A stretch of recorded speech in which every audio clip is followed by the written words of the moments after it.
there, you know, deciding to hate me, even though I'm not actually saying something political there. I'm not that bothered about the politics of it. What I'm interested in is that seems to me to be an odd psychological need to do that. Just finally, Andy Burnham, assuming it's him, will come in the day after the World Cup final. Oh, is that when he's coming in? The day after the World Cup final? July 20th. World Cup final's July 19th. Yeah, I know that. I know when the World Cup final is. I just want to check that I haven't got that I wrong. absolutely know when the final is. I don't know when Andy Burnham will be coronated. Well, that's when he's going to be coronated. Right. Coronated is not a verb, by the way, but I just said it.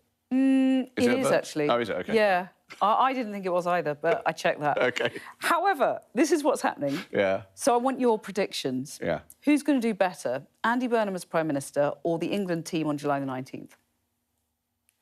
Well, if England get to the final... Oh, you sound quite slightly sceptical. No, if England... I mean, they've got to beat Norway, who've got Erling Haaland in it. And by the way, can I just say one other thing? I will answer your question, but I should have said, when you said, is it coming home? Each World... Not every World Cup, but a lot of World Cups have often been defined by one man. 1986, Maradona. 1982 by Paolo Rossi. You know, basically, it is possible that this World Cup will be Erling Haaland's World Cup. It's possible, because he is unbelievable. I mean, unbelievable. And so your prediction is that's what we need to do, is if we can contain Erling Haaland, we can win this World Cup. Because we will be cheating destiny. And what's your prediction for Norway, though, the game versus Norway? Well, as I say, I don't know. It totally depends on whether we can contain Haaland. No, but give me your prediction. What, a give score? Me your bet. Yeah. No, I'm not going to give you a score. You don't do that? No, I don't do that. Because that would go viral as well. Well, no, it won't, because I'll be wrong. What I think is that they have to get the defence sorted out. Here's our problem. If you want to... I've got to get football-y for a minute. Yeah. So the problem is that he did choose some slightly odd selections, which means we don't have a lot of cover at right-back. He should have taken Trent Alexander-Arnold, and Kwanzaa isn't a right-back. That's not his full-time job at Bayer Leverkusen. So, therefore, it was a bit of a centre-back's challenge that led to him being sent off, and Reece James is still not fit, so he has to find a way around that. And all of this means that we might be screwing up the defence when the best attacker in the world is about to play against us. So that is a problem, but we might still get around it. God, this is the most football we've ever had on this show in its almost 3 months of history. I know, I could go on, but I probably shouldn't. Political prediction next. Is Andy Burnham going to be more successful? Well, no, if England win the World Cup, right, I'm going to say it out loud, if they do, no Prime Minister is going to be as successful as that. In fact, I think you'll find that when England did win the World Cup in 1966, who was Prime Minister? Harold Wilson? Yeah, I think so. He was not as successful in terms of his memory and place in the English culture as that 1966 team. No one is still singing about Harold Wilson and the pound in your pocket, right? But people are, me, still singing about the 1966 football team. But if we've just had a terrible defeat, we haven't got to the final... Andy Burnham, it's all to play for, basically, isn't it? Yeah. I mean, look, I don't know that much about Andy Burnham. I think something very British, which is probably true enough about other countries as well, but certainly in Britain, is Andy Burnham does have something of that sort of... He seems like a sort of nice bloke, right? And sort of he's quite well put together in a kind of, you know, modern dad kind of way. Is he the Harry Kane of politics? No, he's definitely not. No. I mean, I say that because, and no disrespect to Andy Burnham, but Harry Kane is a massive talent. And in my opinion, sorry to say this, and this might go viral, no politician is a massive talent. Wow. Harry Kane is a massively more talented person than any politician. And seemingly very nice and modest. No, he seems like a lovely guy. But to be that good at football, that is something unbelievable. Whereas so to be able to be now. like Andy Burnham, which is good, like, you know, to be able to impress people with how you're a straight-up guy and you're northern and you're nice and you're good at this and you've done well in Manchester, I mean, that's great. But it's not like scoring that goal, you know, the various goals that Harry Kane has scored that are unbelievable. Well, you heard mention there of the upcoming Clacton by-election. Here on your screen are all of those we're aware of who have declared that they're running.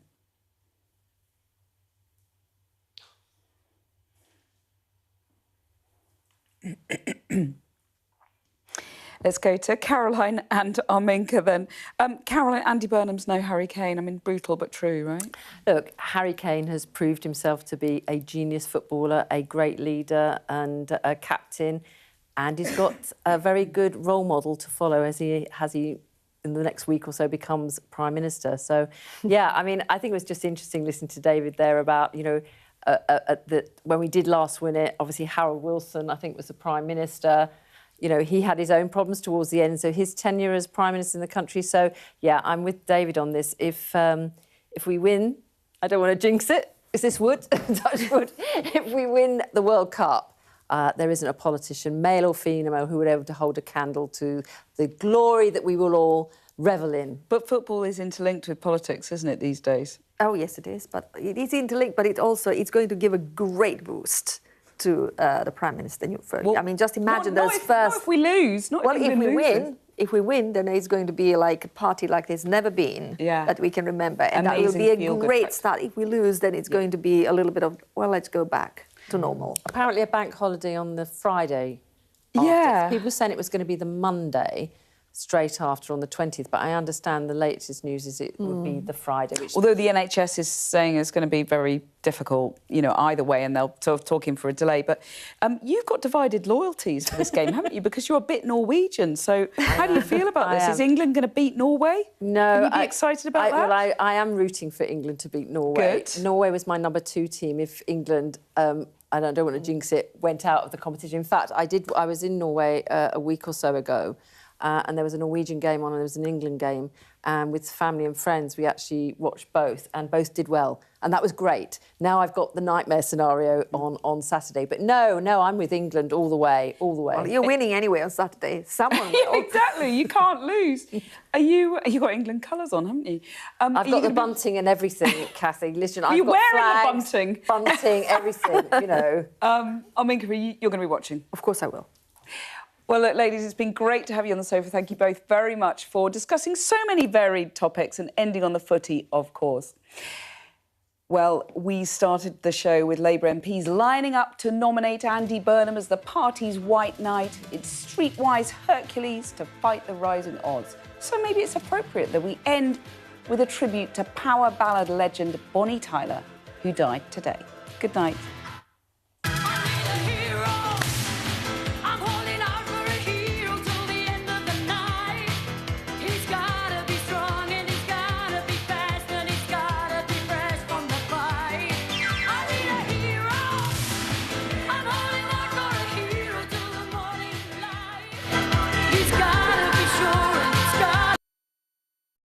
The best thing about being a Sky News journalist? I'm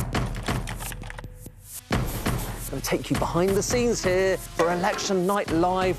They have gone up and up. Big Sky News journalist. Ed Conway. Sky News, is anyone going to talk to us? Mortgage rates did go up very sharply during your time in office. Here it is. First off, just the scale of what we're looking at. Our data shows it's been happening. Question is, why it hasn't been stopped.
It's 8 o'clock. This is the UK Tonight.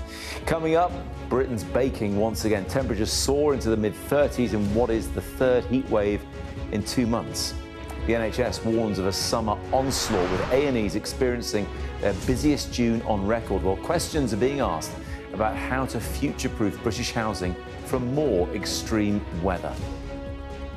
Also ahead, from total eclipse to a timeless icon, Welsh singer Bonnie Tyler has died at the age of 75. Her family say they are heartbroken, while fellow stars label her an extraordinary woman with vocals to match. We'll look back at her remarkable life. Also, the former Made in Chelsea star Louise Thompson sits down with me to talk about her horror maternity experience. She nearly died giving birth and is now leading a campaign to give women choice and dignity. And a setback for England ahead of their World Cup quarter-final against Norway's men on Saturday. FIFA has now banned the defender Jarell Quansah for 2 matches. I'll be chatting with Jamie Redknapp about what impact that could have. All that to come and a lot more here on the UK Tonight.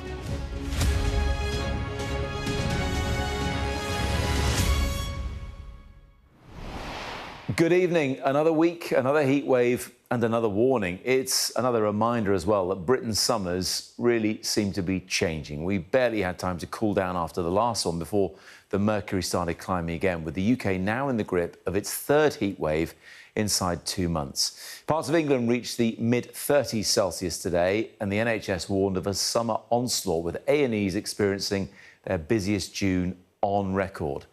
It doesn't matter where you are or who you are, this hot weather is affecting us all. Here's King Charles today meeting people at London Zoo.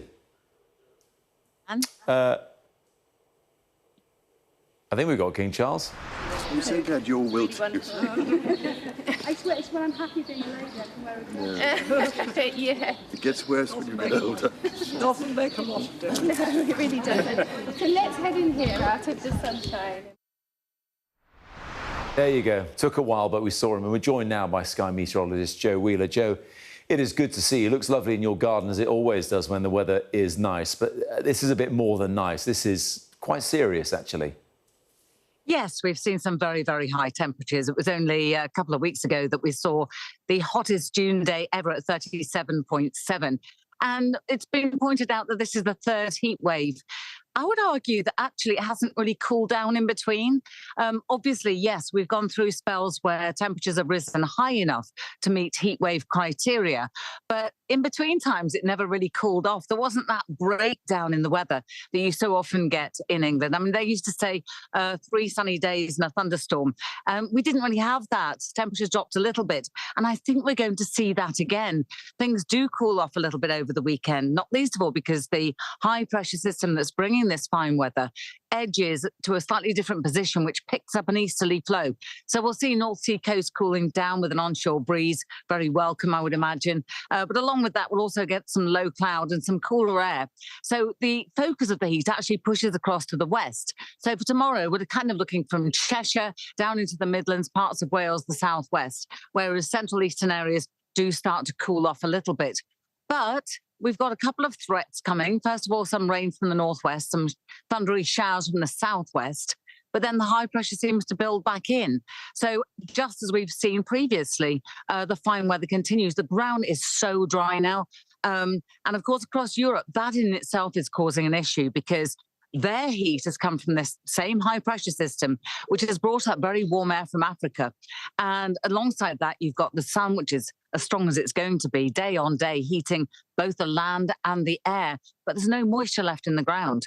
So usually it would heat that up, it would evaporate, move into the atmosphere, and then start on the air. But at the moment, it's just going at the air. And to add to that, we've got these very warm seas as well. Certainly in the UK, the Met Office say that temperatures are some 2 degrees above average, what you'd expect for this time of year. It's called a maritime heat wave. They've got the same in Europe as well, and that's adding to the humidity. Now, this combination of heat and humidity is particularly dangerous because it doesn't allow the body to rest at night. Usually, you go to bed for a good night's sleep and you wake up thinking, hello, we're ready for the day again. And the answer is no, you're not, because the temperatures haven't dropped overnight. You haven't dropped into that deep sleep. It's been restless. You know, you felt kind of warm and claggy. So you start the day in a state of semi-tiredness, and then to deal with those high temperatures once again becomes incredibly difficult. And high temperatures, yeah, Spain and Portugal have seen values into the low to mid-40s. France has had warnings out, as well as Italy and also Greece. Stormingly hot across the centre of Europe. And when I say stormingly hot, there's a hint of things to come. Over the next couple of days, I think we're going to see some fairly unsettled weather over eastern parts of Europe. But then the middle of next week, just pushing on a bit. And of course, this is a long-term forecast, so notoriously unreliable. But I think we start to see a bit of a breakdown through Central Europe as well. And we're talking here from the Alps northwards, the Pyrenees northwards. Southern resorts stay virtually unscathed, again, as you would expect at this time of year. More sunshine and those searing temperatures. Tempting to book a holiday in Warsaw right now, isn't it, Joe? 19 Yes. Celsius there, caught my eye. Thank you very much indeed. Good to see you. Good to see you. So what is behind the extreme weather? Is this the new normal for British summers? Our science editor Tom Clark travelled to Greenland to try to find out. Ice-cold water flowing off this stunning glacier in Greenland might seem like the perfect antidote to the heat waves across the UK and Europe. But there's now good evidence the two things are connected. This glacier is just one of thousands around the edge of Greenland's ice sheet. It's 7 times the size of the UK, and as our climate warms, it's melting increasingly quickly, dumping between 100 and 400 billion tonnes of water each year into rivers and out into the ocean. A flow so large you can see the area of Greenland's meltwater from space. Where this cold blob meets warmer ocean water making its way up from the tropics, it creates a sharp temperature front in the ocean. Research now shows this cold-warm contrast has a powerful influence on the atmosphere above it, including the jet stream that steers weather systems over Europe, like drawing Saharan heat northwards, causing heat waves. The phenomenon has now been linked to a devastating heatwave-induced storm in 2022 that brought strong winds, giant hailstones and flooding to Central and Southern Europe, and the Spanish 2024 floods where a year's worth of rain fell in a day in parts of the country. But when that ocean temperature front shifts further north, it causes a loop in the jet stream over the UK. Also called an omega block, it draws hot Saharan air even further north, precisely the conditions we saw in June that brought record-breaking temperatures and intense thunderstorms to parts of the UK and Northern Europe, leading to thousands of heat-related deaths, and the same conditions behind the latest heat wave. With future Greenland melting, we expect more intense and more frequent heat waves, especially in Southern Europe, but occasionally also in Northwest Europe, like now. So probably in the future, we will think that the heat waves we're experiencing now, we won't regard them as extreme anymore because they are going to be even more extreme. Scientists like Altmans think it should be possible to predict when, and to a certain degree where, European heat waves might occur. But their models need better data on Greenland's melting. A problem researchers have come here this summer to try to solve. One of the ways is measuring the temperature and say, right, that temperature change measures this much melt, therefore that much melt must be going into the ocean. What we don't actually know is, as temperatures increase, does that same cubic metre of ice melt and end up in the ocean straight away, or is it going to take a little while to get there? We're about to accompany them up onto Greenland's vast ice sheet to follow their work, attempting to get a better idea of how Greenland's melting and what it means for all of us. Tom Clark, Sky News, in Kangerlussuaq, Greenland.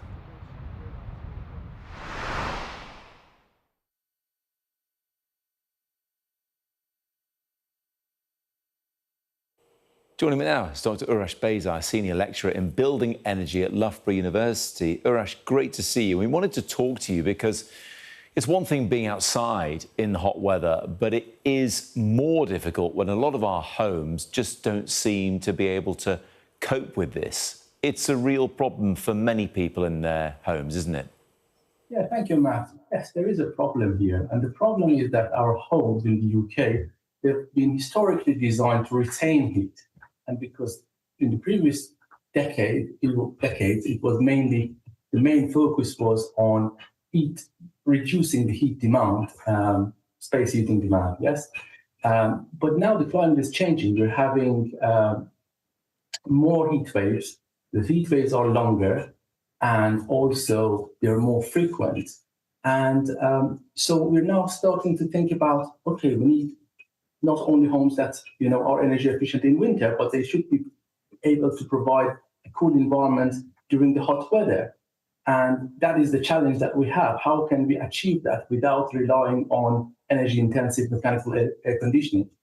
Because, Urash, what a lot of people are saying is there's been a big focus, quite rightly, on insulating our homes properly, so when it's cold outside, we're not wasting valuable heat that costs a lot of money to generate. But is that focus on insulation keeping us too warm when the weather's like it is now? I don't think so. So the insulation is quite useful and keeps us warm in the winter. But I think what we need is basically minimizing any heat to get inside to the building. So that's the thing that we should focus on in the summer. So through better ventilation, through better solar shading, for example.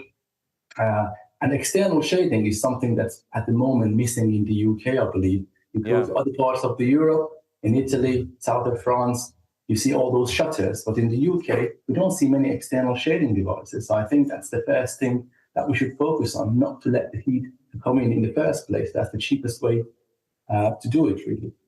So what you're talking about is a thing like a visor over windows. I remember there was a building in London, the Walkie-Talkie, that they needed to install these, what they call brise soleils, because it was reflecting the sunlight and melting cars on the street below. Is that what we're talking about for people's houses, that kind of visor over windows that stops the sunlight going straight in and heating the air inside? So there are different types of external shading that we could look into. We have roller blinds, we have external shutters, we could have overhangs, but also we can use the nature. We could use the trees, we could use, vegetation outside, and also sometimes getting shading through other buildings next to you, perhaps. But I think the key thing is we have internal curtains, and we've been doing experiments comparing, how effective the curtains are compared to external shading. And we found that in a very similar condition, we could see that there is around 2.5 degrees C difference between the same house with external shading compared to another house with curtains inside. So I think we should focus on external shading at first. Not necessarily easy to do when houses have been built in a certain way. But the final question to you, Urash, is we're meant to be, certainly the government talks about building 1.5 million new homes before the end of this Parliament. Whether they will or not is another question. But with that massive house building programme being aimed for, are they building houses in the right way for a warmer future? Are they orienting the houses in a way that's going to keep them cooler in the summer and that kind of thing? So since 2022, we have Building Regulations Part O, which deals specifically with overheating. And we now need to assess any new designs, any new dwellings for overheating. And we have recently updated the methodology for that. So my colleagues have been working on that. And now we're not only evaluating the performance of our dwellings now, but also considering the future climate. So I think that's a great step forward, but that's not perhaps enough. I think there's also a role that occupants play, and educating occupants in terms of when to open the windows and when to seek for shading is also important. And there are also issues around ventilation and providing that secure ventilation. So it's not only theoretical ventilation, but also a means of secure ventilation that we should be focusing on to provide the household. Yeah, absolutely. It's hard to throw all the windows open when you're afraid someone might creep in as a result. Dr. Urash Beyzai, I really appreciate you joining us from Loughborough University this evening. Thank you. Thank you, Urash. Now, for generations of music fans, Bonnie Tyler had one of the most recognisable voices in British music. And while her chart-topping hits like Total Eclipse of the Heart and Holding Out for a Hero remain anthems around the world. Born in Wales, her career spanned decades, but last night, at the age of 75, she passed away, just months after undergoing emergency intestinal surgery. Our arts and entertainment reporter Katie Spencer looks back at the life and music of Bonnie Tyler. Once upon a time, there was light in my life. now there's only love in the dark. Nothing I can say, a total eclipse of the heart. She was the woman behind one of the most enduring anthems of the 80s. Defying radio convention, at nearly 7 minutes, Total Eclipse of the Heart soared to #1 on both sides of the Atlantic. And its grand, theatrical sound, with Bonnie Tyler's unmistakably raspy vocals, ensured its place in pop history. Still passionately belted out at weddings, karaoke nights, and on long car journeys to this day. I love singing it. I never get tired of singing it. And people, when that starts, you know, the intro, everybody's like, yeah! Her ability to sing with such emotional intensity and power came out of the working men's club circuit in South Wales. Her big break came in 1975 when she was spotted by a talent scout, invited to London to record some demos and signed up straight away. My mother was an incredible singer, and there was always music in the house. Always, you know, I used to come home from school, I'd hear my mother singing from down the bottom of the road. And I think it was inevitable then that the three of us became singers in the family.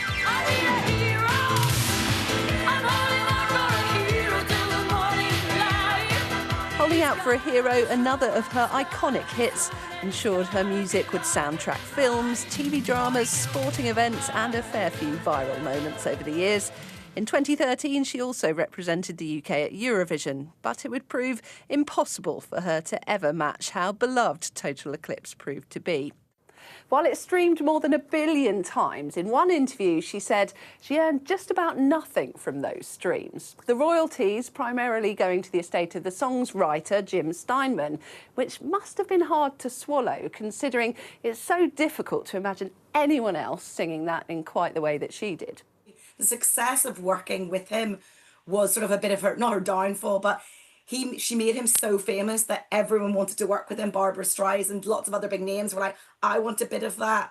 And she sort of didn't, that was where she sort of really didn't recapture the sort of success of Total Eclipse of the Heart. I wanted to be a singer, not a star, she once said. There's a difference between wanting to be famous and wanting to sing well.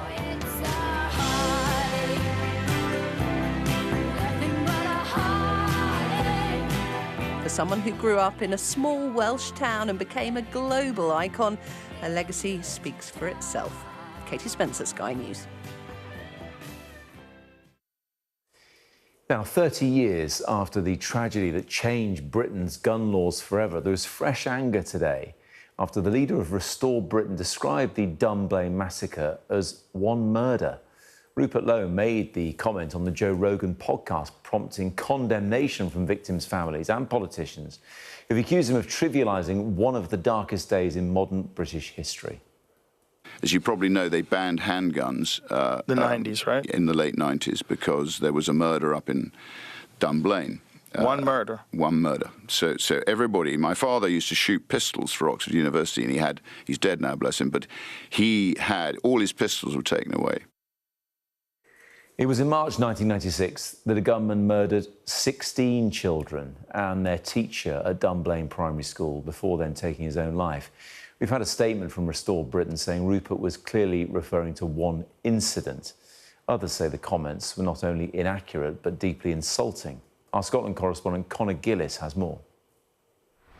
Well, this was a massacre that changed Britain 30 years ago, the day a lone gunman entered the gym hall at Dunblane Primary School and shot dead 16 children and their teacher. Many more were wounded on that day in 1996 as well. And it was a tragedy that led to a nationwide debate on gun laws and ultimately paved the way for the UK introducing some of the world's strictest handgun restrictions.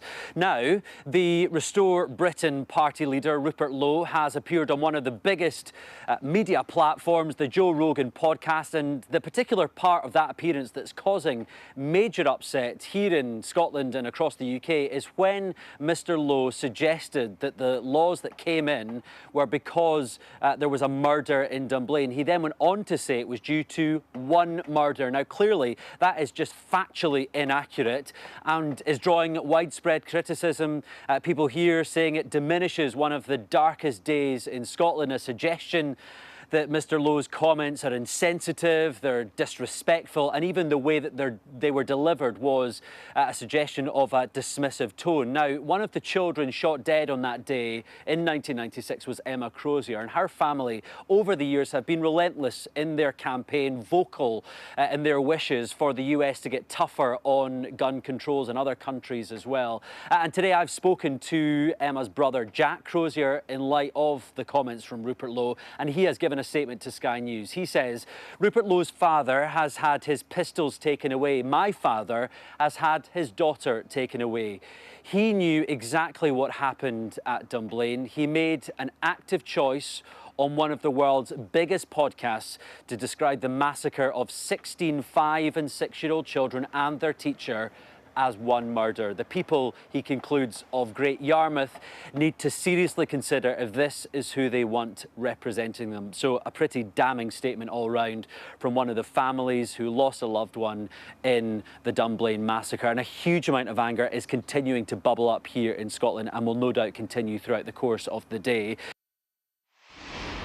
Scotland correspondent Conor Gillis. Just a little bit of breaking news to bring you now. And it's understood by Sky News that Meghan will not join Prince Harry at any public events in the UK during his visit here. You'll know that he's been here both for his court case and he's launching a year until the Invictus Games as well.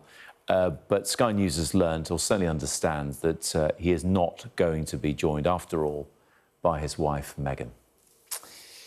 You are watching the UK Tonight. Still to come, a lung consultant at a London hospital is found to have contributed to 3 patients' deaths. I'll have more on that next.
What's the best thing about being a Sky News journalist?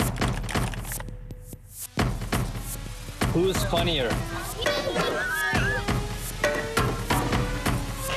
Being a Sky News journalist. A special edition of The World with me, Yalda Hakim. Pakistan had the right to respond. You're like, what? Historic day here today. Congratulations, this is a huge moment. But what happens now? Now, a review has found that a consultant at a South London hospital is linked to the deaths of 3 patients and the lung damage suffered by others. Dr. Veronica Varney worked as a respiratory consultant at St Helier Hospital and told patients with lung disorders not to have flu jabs and didn't give them life-extending treatments, as our correspondent Sadia Chowdhury reports. I'm left with the feeling that had he had a different doctor or a different treatment, could he have still been here today? And that's a question that will always be there. Charlotte's dad, Mark Lunn, died in 2025.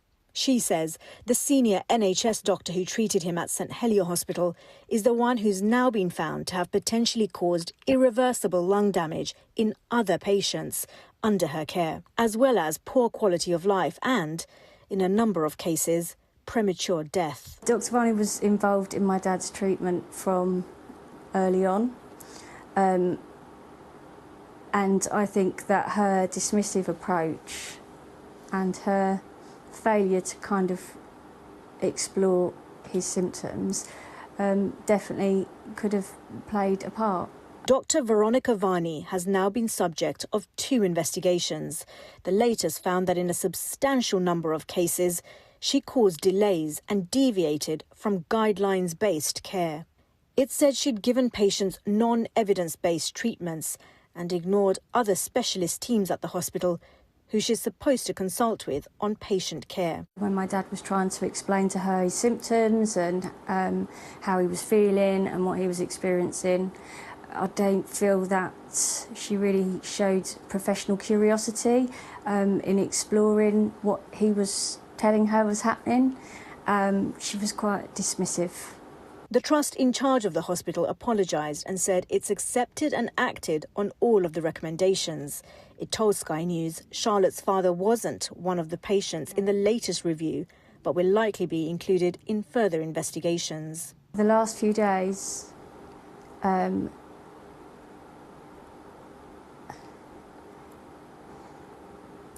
he was a shadow of the man that he was. He had lost an enormous amount of weight very quickly, and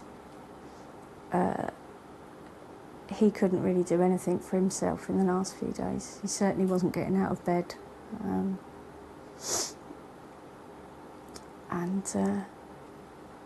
To see such a strong, independent man in that state was absolutely devastating. Dr. Veronica Varney's representatives told Sky News she's not commenting. It remains up to the General Medical Council to decide whether she's struck off. Sadia Chowdhury, Sky News. This is the UK Tonight. Coming up in a moment, I'll be speaking to the former Maiden Chelsea star Louise Thompson about her campaign to get a maternity commissioner created by the government, and she seems to have achieved that.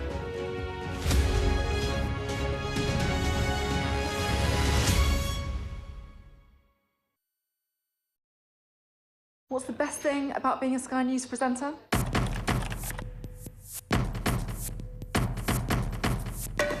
We've done the work and the reading, so you don't have to. Being a Sky News presenter. Hello and welcome. Westminster, the heart of British politics. I'm so sorry about what happened to you. So what on earth is going on? It's not true. Can I tell you what I think? It's really unusual. Mornings with Roger and Frost. Let's crack on. Let's get started. I'm Dominic Waghorn, Sky's International Affairs Editor, covering a world that seems to be unravelling. War, unrest, revolutions.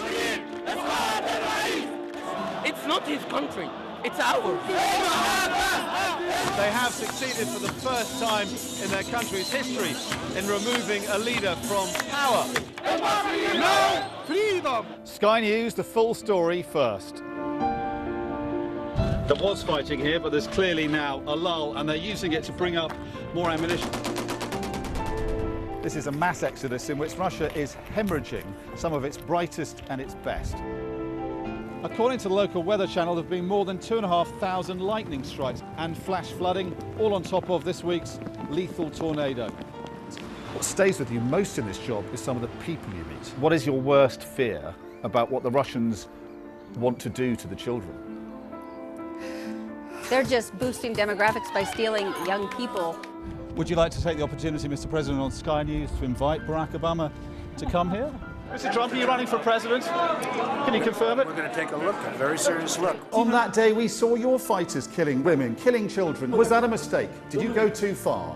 You couldn't control your fighters? The full force of the state is being used to crush any protest. Free wherever you get your news. It's half an hour now past the deadline that Hamas issued, and we've now seen a third barrage of rockets coming in.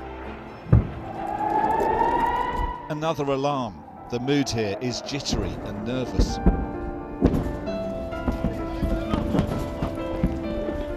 We're seeing the world get more and more divided, and it's our job to try to make sense of it all.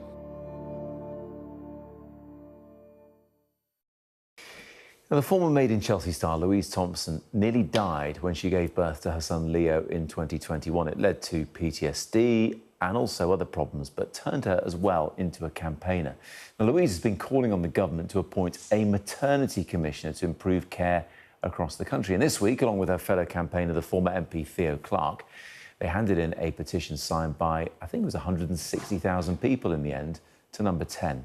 Louise and Theo sat down with me a bit earlier in the week to explain why they're continuing the fight to give women choice, information and dignity. Excited is probably the wrong word, like cautiously optimistic, but pleased that 167,000 women have been acknowledged and that they are looking to prioritise this moving forward. Because when you got to 10,000 signatures, they basically said, we're not going to look at this, didn't they? It's true. Yeah, they said that they had no plans to appoint a maternity commissioner. So it was only really when we got to 100,000 and then they're expected to debate it in Parliament. And I think that it's been amazing, really, what we've managed to achieve in 6 months, but it's really... It just kind of shows the magnitude of the problem. Like, we've had so many people, so many women, so many affected families standing behind us, marching behind us, shouting really loudly, that have led to this sort of historical moment. We've never had a maternity commissioner in the UK before. Yeah, it's overwhelming, actually. Theo, cautiously optimistic. Why the cautious bit? Well, I think the current chaos in government is the answer to the question. So we are obviously delighted that Baroness Amos firstly made this recommendation. I mean, I included the recommendation from Maternity Commissioner 2 years ago when I chaired the Birth Trauma Inquiry in Parliament, which is a cross-party national investigation into maternity care. And that was one of our headline recommendations. And it's taken all of that time and the public being with us in this campaign to make the case. But I suppose the challenge is that it's very unlikely the current Health Secretary who's announced this will still be in the post in a few weeks' time. So I suppose the question for us and what we're really calling for the government under the next leadership, if it is Andy Burnham, is to make sure that this commitment is actually honoured and that they do proceed with appointing a maternity commissioner. It's interesting, when I knew we were talking, of course, my mind goes back to when my wife gave birth for the first time, nearly 17 years ago now. And that wasn't a great experience then. It was at the weekend and it went on for a lot longer and they seemed to be short-staffed and there were shifts changing. And it's amazing how women have had to go through this for decades now, Theo, and it doesn't seem, as Louise suggests there, that anything is massively changing. Do you think a maternity commissioner can genuinely make a difference? Because when we speak to others like the Children's Commissioner, she's often very frustrated that she doesn't have enough power to affect the change she wants to see. Well, firstly, there's a big difference that the maternity commissioner has announced would have statutory powers, which I think would give the role a lot more teeth than some of the other commissioners across government. But really, that's why Louise and I came together, because one of the most shocking statistics I heard chairing the Birth Trauma Inquiry was that 748 recommendations from previous maternity inquiries had not been implemented. So it was almost like we were listening to mums and we were learning about the failings, but no one was actually doing it as their job to do the recommendations implementation. And I found it really shocking that there is a postcode lottery in this country in maternity care, and that depending on where you currently give birth, you will receive a different level of care. And Louise and I never expected to be sat here in a very unfortunate club of women who've had incredibly traumatic births where we thought we were going to die, and the most beautiful day of our lives actually turned out to be one of the worst. And we didn't want any mum to go through the experience that we did, and that's why we joined forces to campaign for the Commissioner. What is really interesting about when James Murray spoke to us on our mornings programme was he was talking about the situation with the NHS in Nottingham and how when that was being investigated, not very many of those involved wanted to come forward and speak. And the government keeps talking about this duty of candour, this part of the Hillsborough Act, but they have been slow to bring that act in that would force people to be candid about what happened. The question here, Theo, to you is, having been a parliamentarian, why does it all take so long? Why is it all so painfully slow? Well, firstly, it's incredibly frustrating, and I personally find it shocking that people that were involved in potentially a scandal and NHS trust have not come forward and shared evidence, and I hope they have a good hard look in the mirror and decide what they're going to do in the future. But does the Does system stop them wanting to take that risk? They're probably thinking about their livelihoods and their own families. And if they do put their head above the parapet, if they are whistleblowers, they may feel they're going to lose it all. Is that what's stopping people? Well, I think that partly there's just a crisis of culture within the NHS, and it does seem to be that people are silenced who want to speak up. And if you think about things like Nottingham, that only came about, the Ockenden Review, because of families making the case over many years. And I've met with Jack and Sarah Hawkins, who very sadly lost their daughter. And it is shocking to me that they had to make the case for so long for their answers to be heard. And really, that's why we feel that the Commissioner was the answer to the question of how to prevent these tragedies happening again. Because, you know, I'm on my 8th or 9th health secretary making the case for improving maternity care. And women's health is never prioritised by policymakers. There's not enough funding. But also, we just don't have a dedicated minister whose job it seems to care. So I think having an independent expert whose job every day is to fight for families like Louise and I think is what will make the difference. Louise, back to you. When you were pregnant, expecting, it's an exciting time, especially when you get into that 3rd trimester and you know it's happening and, you know, you're probably going through that nesting phase of getting ready. I've been there and know what it feels like. But the difference is you've had to go through all this and it's defined a lot of your motherhood so far. And I'm really keen to finish off by finding out how that feels when you are alone at home and you're with the family. Do you think, I just wish this would go away, I wish I didn't have to get involved in this? Or do you feel that concerted drive to keep pushing and keep making sure this doesn't happen for other people? I really care about this, and I can't stand for another woman to go through the same horrendous care that I did. The sort of pregnancy, that 3rd trimester, is supposed to be a really exciting time, full of joy and anticipation. And when I gave birth, all of that was ripped away from me, and I didn't know how to live. And so I had to completely rebuild my life from the beginning again, from the foundations, at a really granular level. And so I suppose I've sort of pieced it back together, and now this is my life. This is my existence. And the trauma, it never leaves you. So these women, all the women that have been interviewed by yourself or your colleagues or by Donna Ockenden, they're sitting with something that will not go away. And I think it's really important that we keep speaking about what that feeling is and what that experience is. Because if we give up on talking about it, we will regress again. And as you said, there have been so many health secretaries in the last, however many, decade or few years. We just have to keep being noisy. It's the only way that we can action change is by putting the pressure on. Because as we've sort of stated, people don't seem to like to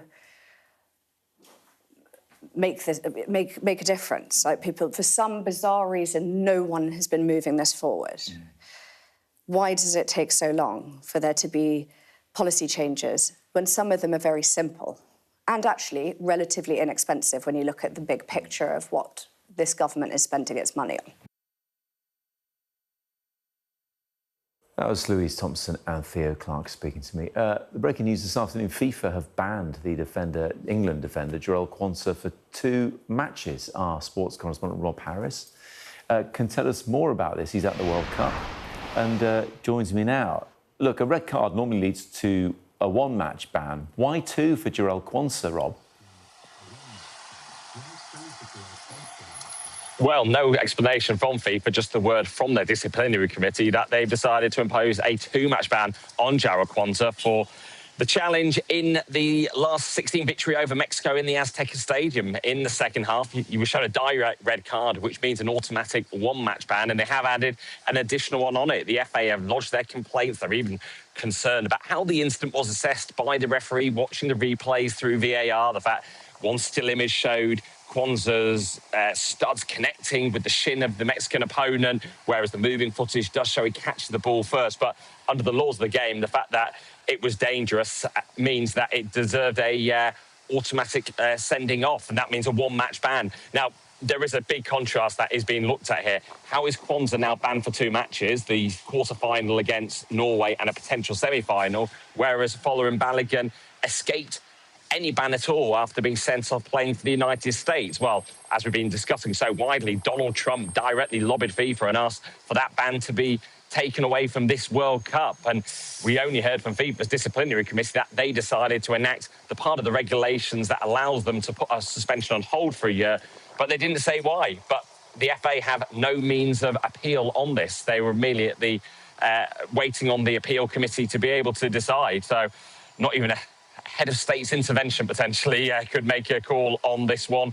What could have been brought in to try to get some mitigation, well, it's not worked from the FA. So it adds to their defensive problems now going into the quarter-final against Norway here in Miami on Saturday. If Jed Spence now returns to the right-back position, because there are still injury concerns about Reece James as well, who was absent from training yesterday. But certainly a lot of frustration in the FA camp about the fact Jarrell Kwanzaa has not just been banned for 1 match, but for 2 matches, and everyone looking on saying, how can Florian Balogun get off his suspension, but England's defender has to serve one?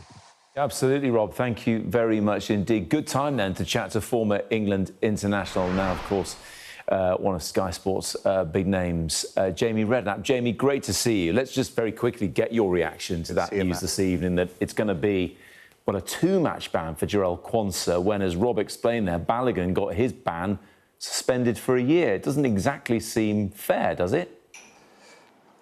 No, it doesn't. I think it probably shows you the power of Donald Trump, and it shows you as well. Keir Starmer, what I heard was he asked to make it a 1-game ban, but when he spoke to him, they ended up making it a 2-1. So that was a joke, by the way. But it's not an ideal situation, because, you know what, Matt, we could do with him. It wasn't a great tackle. I think once everybody had seen the tackle at first time, it looked like he'd sort of got the ball. Then when you saw it again, he definitely goes over the top. But a 1 game would have sufficed in a World Cup. To make it 2 feels completely unfair, and it's been a right back has been a major problem for us in this World Cup. Obviously, we've lost Reece James as well in that situation. So what will he do this weekend? Maybe Kwanzaa can play right back. That might be an option as well. Jed Spence, possibly, although it hasn't had the best World Cup so far. So a bit of a dilemma for the manager, but one he's going to have to figure out very quickly. He is. I mean, maybe a dilemma of his own making, Jamie, because a lot of people were surprised that he didn't take Trent Alexander-Arnold. Of course, a bit of an icon of Liverpool like yourself, stuck, in Madrid watching from afar.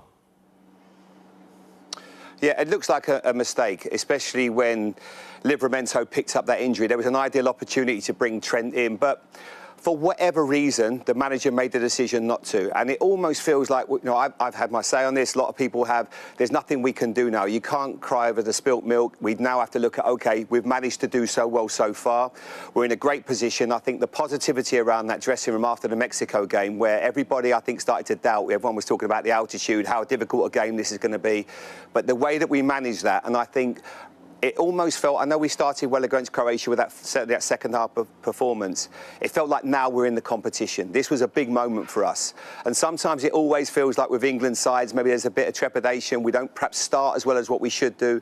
Then we get that moment. And let's hope now that this Mexico game was the moment, then we can really start to have a go. We've got 2 certainly world-class players that are in the top of their game in Jude Bellingham and obviously Harry Kane. So that gives me real hope. And if you looked at this competition as a whole, the big names have come to the party. All the best players, the likes of Haaland and Messi and Mbappe have been magnificent. So we're very fortunate. We've got 2, and they've been really, really electric. Do you think, Jamie, Norway will be more concerned with England than England are with Norway? I think they'll both give each other the respect they deserve. I prefer us when we're maybe almost the slight underdogs, a little bit like the Mexico game, and then we can really start to play. But Norway will probably sit back to a certain extent. They've obviously got a lot of Premier League players that we're so used to seeing, the likes of Sanderberg. Everyone knows, obviously, Haaland as well. Ayer, that had a really good season at Brentford. He's been immense in this competition. Berg in midfield. So I think it's almost that familiarity. It's not going to be easy. This is a very tough game. They're a formidable side, very good at set pieces. And when any side has the likes of Haaland and you think you're comfortable, look like in the Brazil game, they looked like they were pretty much containing him, and all of a sudden, bang, bang, 2 goals, and then you're in trouble and you're out the competition. And that's why we have to be so aware what he can do. You know, if it's Gay, Konsa, John Stones, whoever it is, you've got to make sure you defend him well. But I would also say there's a real emphasis on the fullback stopping the crosses, because you have to stop the supply line to him. Yeah. Because if he gets the right delivery, and like the header when he gets above Gabriel, it's so difficult to stop. So get out, stop crosses. I think that'll be something the manager will be certainly looking at. Let's make sure we don't give him too much space, because, as I say, he's such a danger man. Well, everyone knows. You don't need me to say that. I think the thing is, as you say, everybody knows who certainly watches the Premier League, there will be a real Premier League flavour to this because of all the reasons you've mentioned, those players, not least Haaland, who's one of the biggest stars in the Premier League playing in this.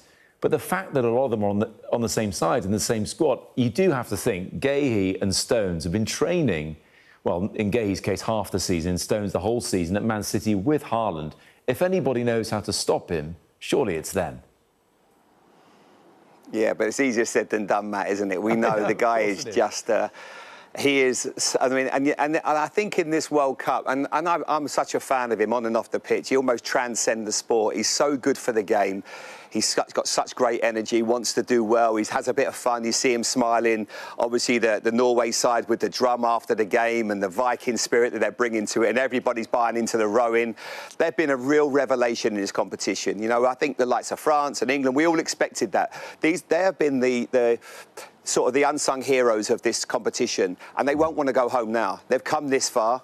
They'll know they can cause England problems. Now, yes, I think we are favourites, and I'm sure we're going to go through, but it will not be easy. We need to make sure that everyone is going to do their jobs. I think Jude Bellingham, obviously, you know, going back to my year, I remember Italia 90 and seeing Paul Gascoigne just do things that I didn't see. All he wanted to do was make me want to be a footballer. And now I'm seeing what Jude's doing in midfield, and it's probably the best I've seen any English midfield player do since Gazza in Italia 90. Yeah. He's been that good. 4 goals. He's been running games. He's been aggressive. And to think that we weren't even going to take him before the competition started, he has been immense. And I think him in midfield gives us such an energy and a power. And that battle against Sander Berg is going to be a real key one. And we've got to make sure that if we can dominate in that area, I think we've got a great chance of going through. You know, if watching those players made you want to be a footballer, doing this with you right now makes me want to be Dave Jones. Don't tell him I said that, by the way. Jamie, really great to chat to you. I'll tell him. We'll ring him after. Yeah, ring him up, ring him up. Thank you for having me. Game. Enjoy the game on Saturday night, 10 o'clock. I know you're going to watch it with your boys, and I think it's going to be a belter again, isn't it? Jamie, great to see you. Thank you. For sure. Let's stay with sport because the other major showdown is in just over 16 hours' time. Brit Arthur Ferry will step onto centre court for his Wimbledon semi-final. His opponent, the German world number 3, Alexander Zverev. The two have never met on court, but for context, Zverev has earned $66 million in his career. Ferry has earned $900,000. Zverev has won 25 ATP titles. Ferry was a wild card into Wimbledon. Yet, as he's proven, the rankings and the earnings really mean nothing right now. So a good time to speak to Paul Goldstein, who is Ferry's former Stanford University coach. It is good to see you. You must be pinching yourself. Appreciate you having me. I am. It's a magical run for Arthur. First and foremost, my heart is full of joy for Arthur. I'm sure many folks are getting to know Arthur, watching him play for the first time over this fortnight at Wimbledon, and seeing what exceptional tennis he is capable of playing. I'm here to share with you that Arthur's a better human being than he is a tennis player. And if you saw his third set yesterday against Kaboli, in which he played sublime tennis, near flawless, that's saying a lot. I did watch it, and Kaboli, 9th seed, he looked like he was beaten at the start of that set, not just at the end of that set. I'm interested to find out more, though, because a lot of Brits won't be aware of the college sports system in the US and how competitive it is and how, if you're talented enough, you can get an amazing education. Stanford's one of the best universities, well, not just in the US, in the world. You can get that by being a fantastic athlete. Yeah, so there's the system in the States that allows you to pursue academics and your athletic endeavor sort of with the same rigor simultaneously. Arthur's a great example of that. As I recall it, and from my perspective, at 13, 14 years old, Arthur was one of the top players in Britain for his age group at 13. And at that time, he decided to go to King's College, which is a strong academic school, and continue to pursue tennis and academics simultaneously. Some of his peers at that point really prioritized their tennis. And so we were the beneficiaries of that, because when Arthur went through our recruiting process, I would say he probably was a little bit more under the radar from where he should have been, because he just didn't have, based on his abilities, because he just didn't have quite as many results, given that he was continuing to pursue both at the same time. And so we were really fortunate to work with Arthur for 3 years at Stanford. I want to be crystal clear. He's been gone from school for 3 years. He and his team deserve full credit for the run that he is having now. I am a very passionate but an observer and supporter of Arthur now, but just really thrilled for him. He's a wonderful guy. To your question of sort of getting that dual purpose sort of experience of athletics and education, I think particularly in college tennis, there are lots of sports over in the States, but in college tennis, the pathway to being a professional tennis player is being seen as utilizing college as a viable pathway more so than ever. If you look to 2 weeks ago at the French Open, 23 of the 128 participants in the men's French Open had some form of collegiate tennis under their belt. And so whereas maybe 10, 15 years ago, if your goal was to be a professional tennis player and you opted to go to college, it perhaps felt like there was a step back in your journey. Now it feels like it is a part of that journey.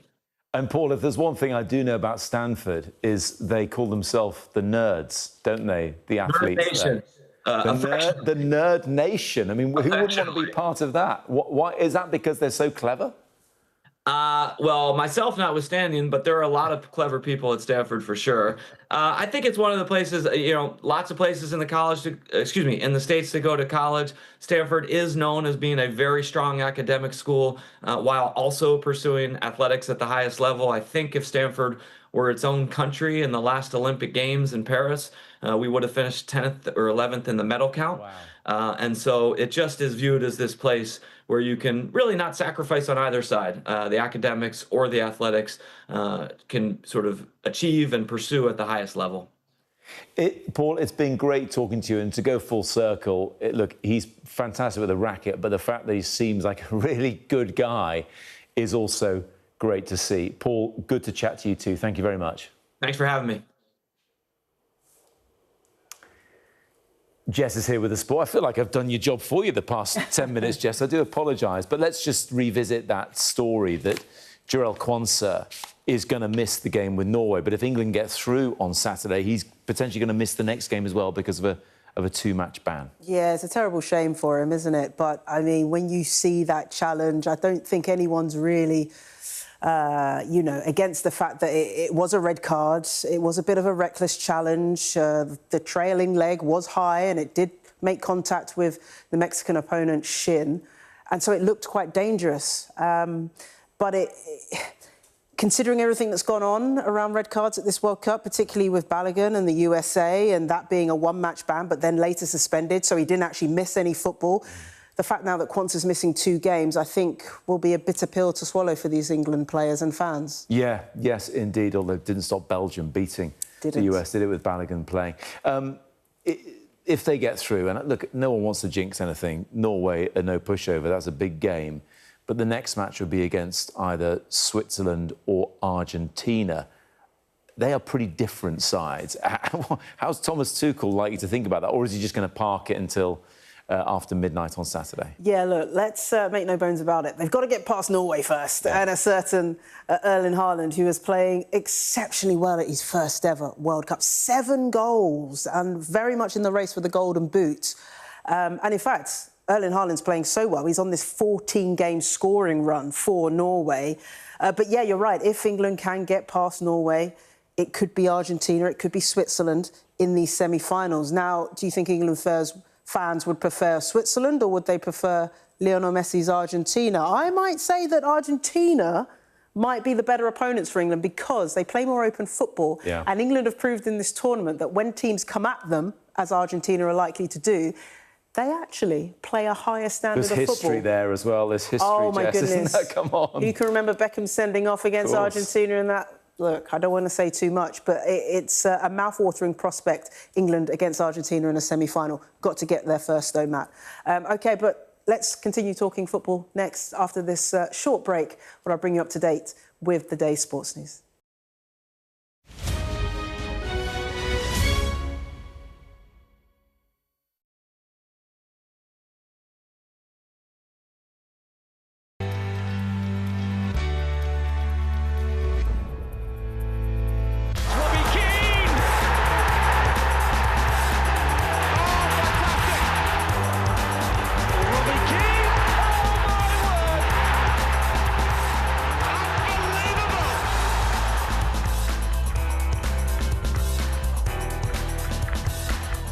Robbie Keane, the manager. When did you realise that coaching and management was something that was going to be in your future? Well, I started doing my coaching badges in my late 20s with the Irish FA.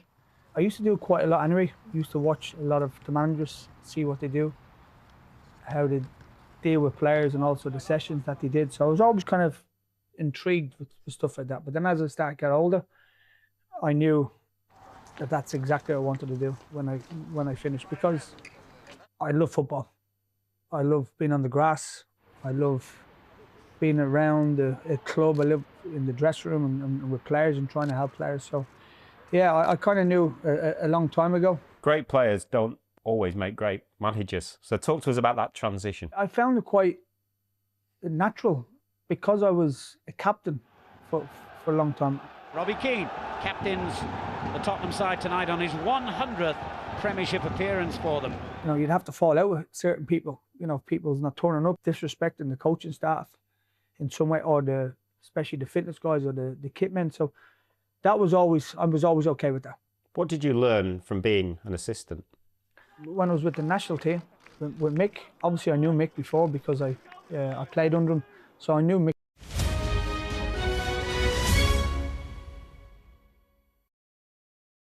Thanks a lot, Jess. Now here is the weather.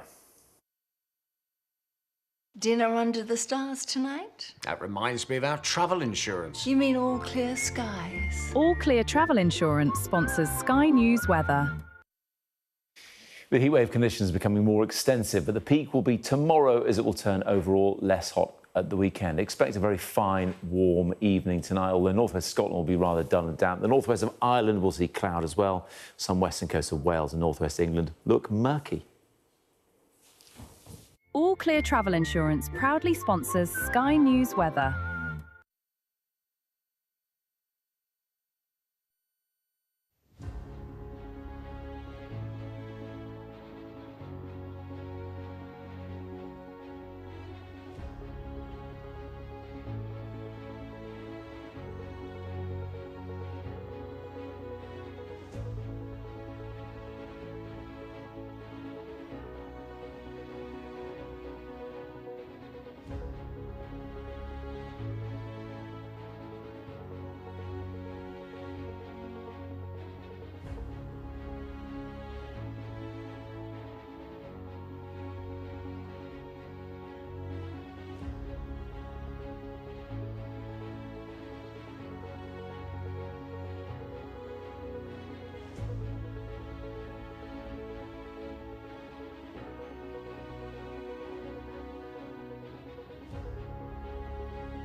Tonight, a region suspended between war and peace as the United States and Iran trade missile strikes again.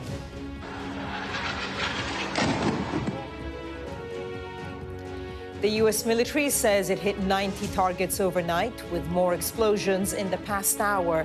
Tehran responded by firing on American bases in the Gulf.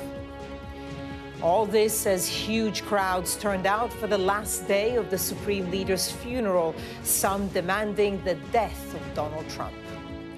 So what will it take to end this violent cycle? And will peace talks scheduled for this weekend actually go ahead? That will be our focus tonight. In South Africa, the crowds hunting for foreigners as the backlash against migration grows. How Greenland's melting ice caps are causing heat waves and extreme weather across Europe. We'll explain the science of it all coming up. And the Viking row taking the World Cup by storm, and the one fan who went viral for refusing to take part. Find out why coming up on The World with me, Barbara Sarah.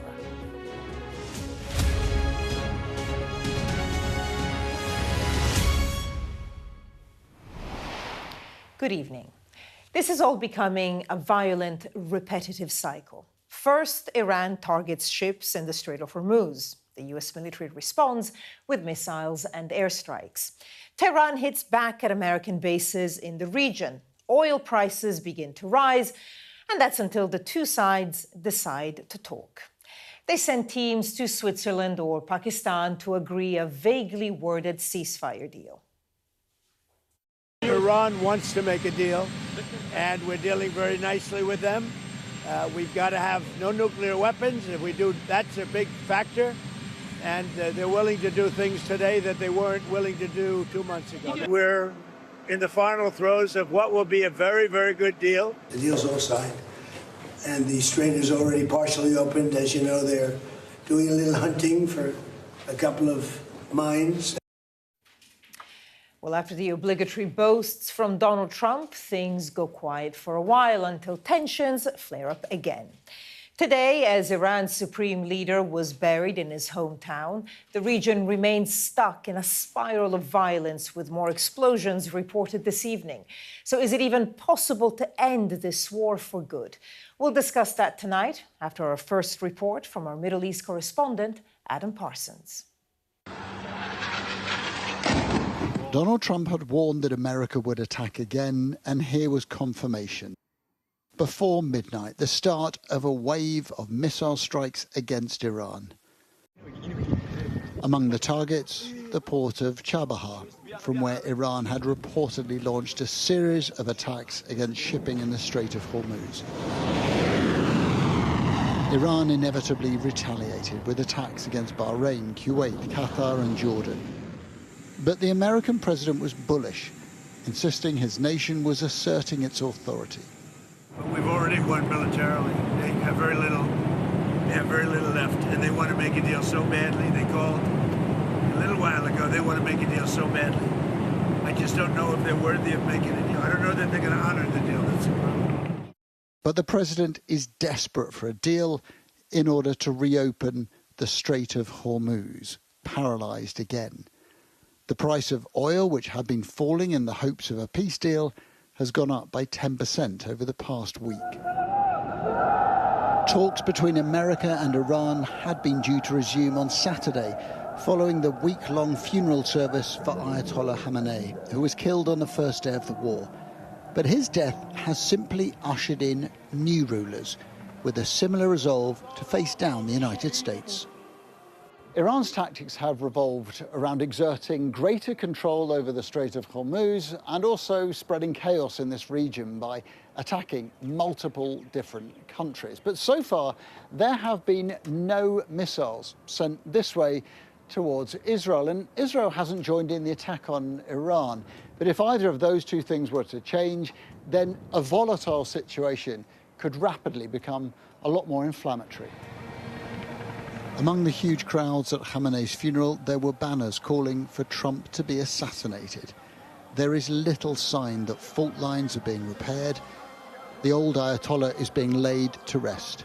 The tensions he helped to frame appear still to be in rude health. Adam Parsons, Sky News, Jerusalem.